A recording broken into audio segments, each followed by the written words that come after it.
The following was recorded.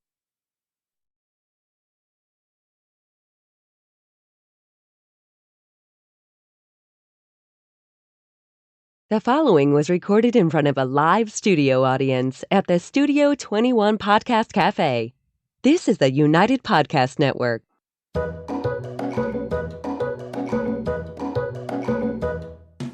Welcome to the Quirky Dog Podcast, inspired by some of the quirkiest dogs you can ever imagine and the owners who love them. This podcast is brought to you by the quirky couple themselves, Scott and Jess Williams. Their aim is to educate and entertain. Here's Scott and Jess. Welcome, guys, and happy Wednesday. We're coming to you live from Salem, New Hampshire, and today we are going to talk all about Happy Tail. Topic near and dear to my heart. It's actually the bane of my existence, Happy Tail. I want to say I was participating in No Smoke November. And here's the 2nd November, Wednesday. I lasted about 4 days. That's okay. Scotty doesn't smoke all winter because it's too cold, only when he comes here. So got to get those cigars in before the cold. All right, first we're going to start with the quirky tip of the day. Hang on. Thanks, Lovey. So my quirky tip today is this company that I've liked for a while. They're called Earth Heart, and I specifically am going to promote the Canine Calm Spray and the Travel Calm Spray. All of their essential oils, people get very worried about where they're sourced. So per their website, Earth Heart sources ingredients from distributors who have personal relationships with growers and distillers who responsibly harvest plants. They're safe for puppies 10 weeks and older. And I actually found that I have a few roll-ons left, very select few. So if you want to see what the scent is like before you order a spray from them, the first 3 people to write me at studio@thequirkydog.com within the U.S., I'll ship that out to you for free as a little holiday fun. So Earth Heart for their Canine Calm, Travel Calm line, love all of it. That's my quirky tip today. Sometimes you spray that on your pillow, don't you? Yeah, I spray this on the dog's bedding a lot. And then they actually have one that goes through the diffusers. We used to sell the whole little bottle on Canine Healing. But yeah, I spray this in bedding. I just really like the scent of this. And all my quirky tips so far have been for dog lovers, but this is really one that you could do as a stocking stuffer for your dog. So we're following along with the holiday fun. Let's talk Happy Tail. Well, we have a dog at home. Who's very happy. His tail is always going 100 miles an hour. And on top of that, he does some occasional spinning in the crate, and that's really what tends to damage the tip of his tail. Yeah, so let's just kind of flush out what Happy Tail is to begin with. So Happy Tail it's called Happy Tail Syndrome, actually. And per the internet here, dogs with usually large breeds with powerful, skinny tails are more prone to this condition. So it's often seen in pit bulls, shepherds. Cousteau happens to be a Malinois. Kind of a different variation of a shepherd, Great Danes, greyhounds. However, it can happen in any breed. It's basically a breed that gets overexcited, crazy with the wagging. When we had Badia on for our kids and dogs episode years ago, she has a little Labradoodle named Fenway. Fenway actually had developed Happy Tail at their house, and the way that they remedied that was Fenway didn't live in a crate. And, she's a Labradoodle. It can happen with any dog. Typically, the issue with it is it's very hard, especially if you need to keep the dog contained, to keep the dog from wagging because they're a happy dog and this is just what they want to do and they keep re-injuring the tail. So the vets will often suggest to amputate, at least partially amputate the tail to save the wound from reopening because it can get pretty ugly and then the dog can kind of have an affinity towards the tip of the tail and make it worse, and it's a whole to-do. So we've been dealing with this personally for over 3 years now because we started doing it when we were in the facility. Cousteau, one day after bite work, he was sitting on a table wagging his tail against the wall, and I saw a drop of blood on the wall, and I thought, oh my gosh, what was that? And his hair was still all on his tail, so I didn't really realize, but we've been on the journey. We've come up with a lot of trial and error situations because Cousteau is not like normal dogs. And we're going to dedicate today's podcast all to Happy Tail Syndrome. And I will say that it has not been a chronic, continuous problem for 3 years. No, we fixed it multiple times. We fixed it. It was better. It would be good for months. And then he would do something and injure the very tip of that tail. And the problem is with that very active dog, it's hard to get that injury to heal up, as small as it may be. It just keeps getting beaten on this and that and the other thing, and it just doesn't heal. He's not like normal dogs either. So were you familiar with Happy Tail before this happened with Cousteau? I never called it Happy Tail, but I was aware of more than a few dogs, typically working dogs, that would injure their tail and could not get them healed up. And I know of a few dogs that had the tails amputated. Yeah, so I personally had not really run into this in my life before, and it's just a very common term. When the vets see it, they're just used to seeing it. So, Chrissy, if you could just pull up the tail photo. This is the original trilogy of the tail with Cousteau. So it's when it was really bad, while it was healing, and when it was finished. And this was all accomplished over 3 years ago at Finaris. So first what happens is like those little like areas that have marks would actually get like bloody and like open, and then that black stuff is kind of like a protective coating that goes over that. I just want to preface, this photo it's like a callus on the tail. Yes. So it wasn't bleeding, but it was calloused, and because it was calloused, the hair wouldn't grow. So that's why we started treating the callus, because we're nuts and we want his tail to be perfect. Well, we're not nuts, but we do. I don't want a dog, and I don't want him to get re-injured and everything else. So at this time, when that first photo had popped up, we were living at our dog training facility. I think it was probably the same summer Scott had herniated his disc. There was a lot going on. So I just attributed it to there's a lot of dogs passing his crate. He's in a crate against the wall. We tried to let him sleep loose in the facility overnight to try to have more time out, everything else. And he's more prone to anxiety than some other dogs. He didn't do well loose. He would kind of mosey around throughout the night, and then he would sometimes even mark in the morning. So he might chew on something. Yeah, he wasn't a great candidate even in a dog training facility living loose in a room. So if you yourself are dealing with happy tail, any vet would say put a cone on the dog and treat the dog's tail with some sort of treatment, whatever they think looks best for the tail. Vet wrap the tail. You don't want to do it too tight. You don't want to have any circulation issues, everything else. That's the go-to for happy tail, right? So, of course, that's what Jess does. I have cones. I have all these things. So, Chrissy, if you want to pull up the cone photo, this was about 2 minutes after I had implemented my whole strategy there. Cousteau had totally crashed the cone. It was laying in the floor of his crate, and the vet wrap was off of his tail. He likes to chew cones. It's kind of like potato chips. He's a destroyer. So yes, this is a Malinois, but the thing about our journey with Happy Tail with Cousteau is we have more things to give you as far as tools than what maybe some medical professionals would even deal with, because we've done a lot of different things. So that method didn't work. Then there was this product called Dog Ends. Did you get that photo through text or no? Okay, no big deal. So my vet actually told me about this, and it's like a system that they make specifically for this issue with tail injuries. You put the tail through, you get this mesh on the end of the tail, everything else. Kind of like a reverse Kotex. A tampon. Slightly. Reverse tampon. Kotex. Whatever you call these things. Co-texting. So anyway, the dog tail situation, we put it on. All right, I'm going to try this out, see what it's like with it. Of course, I can't have a cone because he destroys cones, potato chips cones. He's a very strong dog.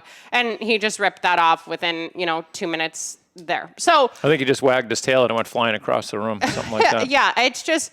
He's just different. And the other thing, too, is that I'm not going to be putting vet wrap on. He's normally not a dog to ingest things. He'll normally just destroy things, shred things, everything else.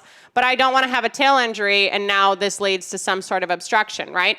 So we have a method. We'll show you the method because we just re-upped this whole situation last night. And the thing is, once I start treating Happy Tail, we commit to it, right? Like every day, it is an hour or two of our life until it's better. And then when it gets better, great. So we got it better in the facility with the same method that I'll show you in a little bit. But then I want to tell you guys, our next move, once it was healed, was a soft crate. Makes perfect sense, right? This dog has to be contained. There's going to be no metal that he's hitting. We thought, well, maybe the bars are making it worse in a metal crate. Maybe the holes of the Roughland kennel are making it worse. Soft crate. So we ordered them a Nas to Nas or whatever the soft crates are, the green ones that I love. Extra large, worked great for, I don't know, how long would you say? 3 months at least, maybe longer. Yeah, so we're in, we moved to Maine. We have the soft crate. I'm feeling so good about the soft crate. His tail's looking great. Even if he wants to spin in his crate, it's not getting injured, then he got out of the soft crate. He scratched at the little screen door and made a little hole in it, and then he said, I could actually get out of here. And that was a little taste of freedom. So I did go and buy a second additional soft crate. He got out of that one much, much quicker. And I got to tell you, this was like the first 2 months we were living in Maine. I think you were crying at that point. I did, yeah. I went outside. I was cutting his nails, and I came back in. I was sitting on the floor crying. And Scott walked into the kitchen. He's like, what's wrong? Like, Did he go after you when you did his nails? Like, what's going on? And I'm like, I just don't know how to live with him, and I don't know about his tail. I was just very upset. Normally she's crying about me. Now it's the dog. I don't cry that frequently. So this was our way to fix it. This was going to be great, and then we stopped. So in Maine, what we have recently implemented, which has gone really, really well for us at first, is a huge, big Great Dane crate. We had clients, gift us this crate, and we're like, all right, we're going to try this out. And that has been a game changer for us because it's been a very big crate for a Malinois who's 70 pounds, but he looks almost like a little puppy in this big, large crate. But the issue now is that it was against the wall. Jess was trying to save space in his room, and it was against the wall. So we have moved it away from the wall, and we are back to treating Happy Tail. Do you have anything to talk about with the journey that I missed? No, other than you have to be extremely committed to getting your dog's tail fixed if you have a dog like this. Most people would have cut the tail off probably a year and a half ago, 2 years ago. That was the first thing the vet said when we showed him the tail. The vet said, you're not going to be able to fix this, and most people wind up having to just dock the tail. And that was like Jess's challenge. We're not docking this dog's tail. Oh, no, we're going to fix this. And then we were sending photos to the vet. Look, it's all fixed. I did it. Yeah, like everything's great. But now we're like literally over 3 years in this journey, and we're re-upping it again. So the product that I always like to use, it is a prescription product. I think I pronounce it silver sulfadiazine, and I get this 1% cream. So we're going to show a video here in just a second, and we'll just show that instead of break because this is what the whole podcast is about. So we'll just do the Happy Tail video for break. But this product is the product that I am putting on him. Again, it is a prescription product. I get it sent in to Walgreens from my vet. But some vets carry even a bigger tube of it and everything else. But this is the go-to, even for me, if it's just, a baseline skin injury or if that black comes over it, and that's what we do. So we use that, vet wrap, and duct tape, and for an hour, he's out. He gets a lot of special attention. I wash it with antibacterial soap before I apply and after, so the cream all comes off. So Chrissy, if you could play that video for us, we're going to do that instead of break today.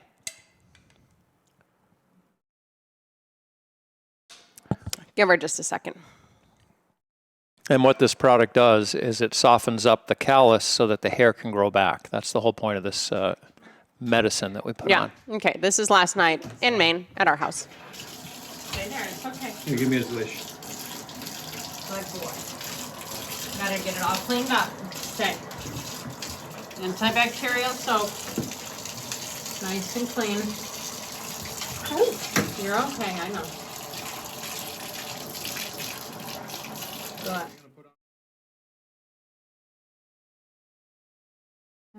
Got him sitting against the wall. I'm holding the leash. Everything all prepared, and there's where we have Happy Tail, because he's a happy dog. So I'm going to put this cream on it. It's just a lot of places. Okay. And then we vet wrap.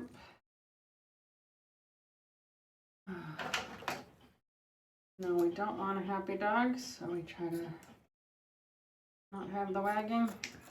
Too much positive reinforcement. Too much something. Stay. Stay. Good boy, stay. Not your first medical grade duct huh? tape. We're just using some duct tape.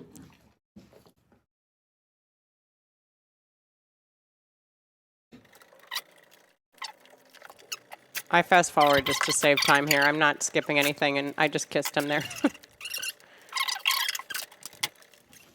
All right, and now he sits like that for at least an hour or two. This is the process. And also, what we've done here to minimize the tail banging is we have him in a crate here, which is big enough for a small pony.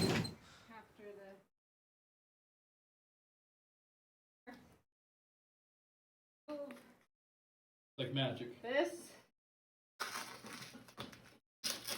Good boy. And Only a few hairs only left. 400 more treatments to go. I won't do that many. It's okay, stay. I know I did a little too much on that side. It's okay. All right, and that goes in the trash.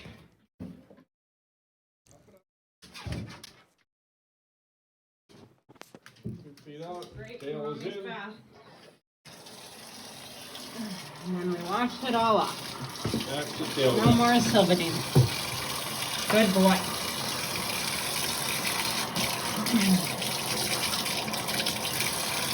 Nice and dry. Good boy, buddy. All right, all done. That's it. Piece of cake. Let's go. So that's our life. So we will be doing that now from tonight until probably the end of the year, and then his tail will have all full hair again, and it will be pretty much healed, and then hopefully now with that crate moved away from the wall, we're all set. But this dog has literally like had us jumping through hoop upon hoop upon hoop. And side notes about that video for anyone that has to follow that process. Normally I warm up the bath water. I wanted to get going because Scott was videoing and I didn't want to make that video so super long. So it was cold water. And then when you do the strips of duct tape to tape the actual, vet wrap to him and to keep it on him while he's doing the treadie or on a bed or, whatever he's doing. Scott, I think you've even played ball before with him with his tail wrapped. Yeah, I mean, we just tried, I don't know.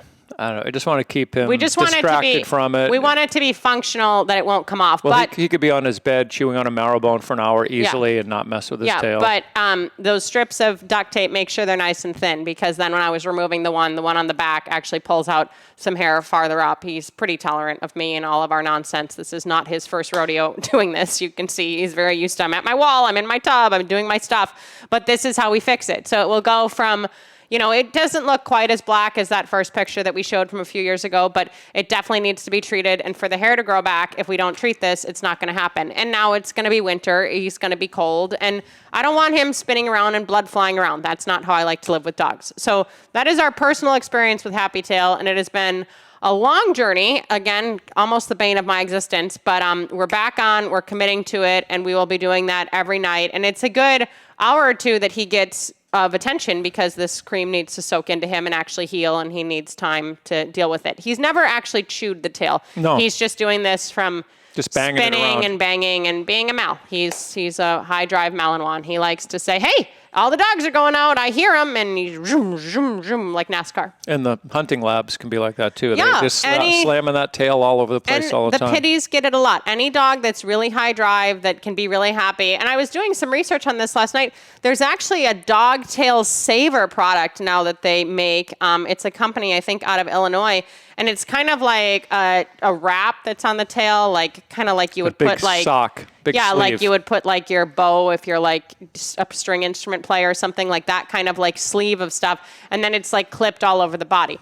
Cousteau would friggin' rip that off and have a field day with, disassembling that. But if you have a dog that, even living loose, because some dogs that can live loose, they have all the freedom of the house, still when you walk in, they're right in that entryway and they're just banging against the wall and they're re-injuring the tail. You have multiple kids coming home, every kid, they're like, oh my gosh, I'm so excited to see you. I'm so excited to see you. So this is not something that just we, the Williams, are dealing with, but we definitely have a lot of experience on this issue. And if you guys have any other ideas that I have missed, for sure, write me at studio@thequirkydog.com, because we have, this has been an all-encompassing medical issue for us. And he's fine, there's no issue, he never needs antibiotics. But from an aesthetic point, I want the dog to have a normal-looking tail with hair. I don't think that's a lot to ask, but it has been a little more of a challenge with him than maybe even some other people that deal with it. Well, I will say that when he works, the more often that he's out working, really burning off a lot of energy, the less he is getting the spinning and the craziness in the crate. Yeah, completely. So, and it's been warm again, so windows were open again, and it comes and goes. I mean, literally, 3 weeks ago, I looked at his tail, it was normal, and then it'll creep up on me pretty quick here, because one little nick in the tail. It takes one incident, and then starts. Yeah, but it's not, and the dogs that then have oh, my tail hurts, and they're actually licking it or chewing at it or something else, that's a way bigger issue. Yeah. And that's why most vets recommend a cone for that type of situation. But again, the cone doesn't work on our end either. He's a high-maintenance dog. It's an exceptional issue. It's not a normal dog problem, I would say. No, it's not. Because these products would probably handle, just a cone would fix most of these issues. Yeah, no, and like I said, I mean, every vet will be have the cream that they recommend, a cone and vet wrap, that's just your go-to. And for those of you that don't have vet wrap around the house, I would highly recommend that you get some on Amazon. You can get pretty cheap vet wrap. I get just multi-packs now. Of course, when we first started doing this, I was trying to match the duct tape to the wrap and everything else. And now it's like whatever friggin' tape we have, whatever vet wrap we have, but as long as I have the prescription. It still bothers you, I'm sure. No, I'm better about it. We've done it so many times now that we know that this works. We know that this method works. And I literally do like 3 points of duct tape at the base of the vet wrap, at the base of the tail, and then at the at a point kind of between where his tail meets his back, and then also where the vet wrap or the duct tape is kind of coming up. So I have 3 points so the tail cannot come off, because there's nothing worse too. Well, I mean, there's worse things in life, but it's annoying for us when we go through the whole process and then as he's walking out of the bathroom, he just like wags the whole thing off and we have to reapply everything. And this stuff isn't expensive, this prescription stuff, but I go through it pretty quickly. Like I will have to get my refills on this for sure. I have 4 refills before 4/23, and I will go through all 5 tubes of this while we're treating it from this point.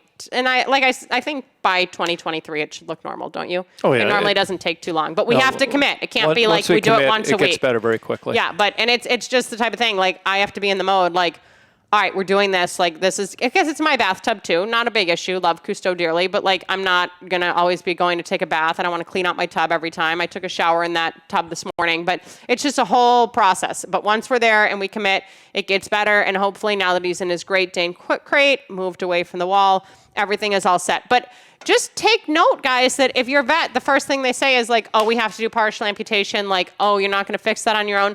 At least try. Like Fenway was able to just live out of a crate. It fixed it. She has a tail that's normal. If you can do the cone and the vet wrap and, you treat it with whatever ointment your vet recommends, that's great. It will probably be better. But try to do what you can do if you don't want to just go directly to partial amputation, because dogs use their tails. And especially this dog, he's going to be 8 tomorrow. It's his birthday tomorrow. And he's been used to having a full-length tail all of his life for balance and stopping and jumping and everything else. So for me, I would like to allow him to keep his long tail and treat this and live with him comfortably. And the soft crate really worked beautifully. But once that stopped, we needed to go to new options. And I will say, as a disclaimer, we do have adult dogs that don't live in crates. We have dogs that sleep on the couch and sleep on the bed all day long and Cousteau is don't just need not to be one in of a those. crate. We've tried. Yeah. We've tried to give him freedom, and he just is not comfortable with being on his own. He has that anxiety where he's just like, he gets stressed out if he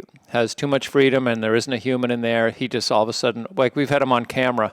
We'll give him a room, get him on camera to watch, see how he does, and he'll start pacing around a little bit, and then it's like, what's this? He'll chew something he shouldn't chew. Yeah. He might lift his leg on something, which he has no, he's housebroken. He's not, it's just nervousness. All stemming from anxiety. Yeah, he's just stressed out. Oh, I'm just going to pee. And everybody can judge us for that and think whatever they want about us, but he's a full-on working dog. He was a very nice French ring dog, very competitive, and he's built for hardcore stuff. So that's who he is. That's what we live with. That's who we deal with. We love him dearly. We're committing to this, but we wanted to give you guys some tips. If you've heard of this, or you know someone else struggling with this, or you may have a dog that has this issue in the future, there is hope. There is hope. And for most dogs, the cone is a great option. For most dogs, the soft crate is a great option. For some dogs, living loose is a great option. There's a lot of options before you go to let's anesthetize the dog and take some of their tail. And if you have to do that, that's not any fault. Like, we're not throwing shade on that, but just know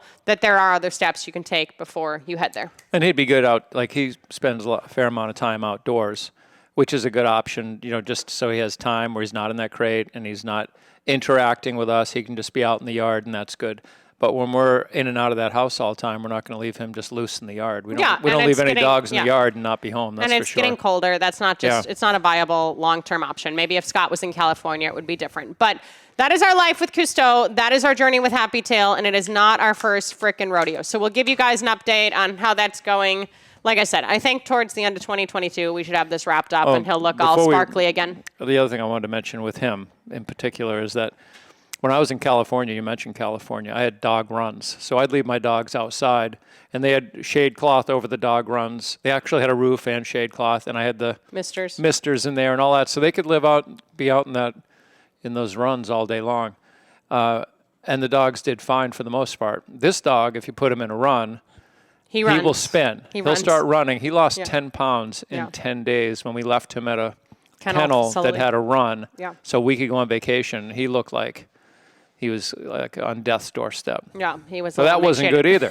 Yeah. So and he's older now, So when we buy in Maine, if he has an outdoor kennel, for the warmer weather, and we watch him, maybe he'll be able to chill out more. But he has a little bit of an edge to him. We're gonna buy him a cow so he can have a friend. These are all the nuances we've dealt with. He does like other animals. Yeah. All right, you guys, thank you so much for joining us. Next week we are gonna. Oh no, next week I don't know what we're doing next week. We're coming on live, but we got a lot of fun guests for the rest of 2022.